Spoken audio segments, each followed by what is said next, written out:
Hi friends, పిల్లలు చేసిన zip వే చాలా తక్కువ డిస్టెన్స్ది అయినా ఫన్గానే అనిపిస్తుంది కదా. They enjoyed it.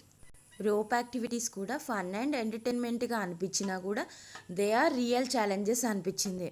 రియల్గా నీటి కాలువ పైనుండో లేదంటే ఏ కొండ లోయలో ఇటుపక్క నుంచి అటుపక్కకి రీచబిలిటీ ఈజీ పాసిబిలిటీ లేనప్పుడు ఇలాంటివి. అయినా వీళ్ళు నడిచినవి చేతుల్లో ఏమీ లేకుండా నడుస్తున్నారు. నిజంగా అలాంటి పరిస్థితులలో బ్రతకాల్సిన వాళ్ళకి ఇటువైపు నుంచి అటువైపుకి వెళ్ళడం, అవసరమైన వస్తువులని తీసుకెళ్ళడం నిజంగా ఛాలెంజింగే కదా. ఇందులోనూ వాళ్ళు ఎంత దూరం వెళ్ళాలి, ఎన్నిసార్లు వెళ్ళాల్సి వస్తుంది. యాక్టివిటీస్ ఫన్ కంటే కూడా రియల్ ఛాలెంజ్ని చూపించడం కోసం పెట్టినట్టుగా అనిపించింది నాకైతే. ఈజీ నుంచి కొన్ని డిఫికల్టీ వరకు ఉన్నాయి యాక్టివిటీస్.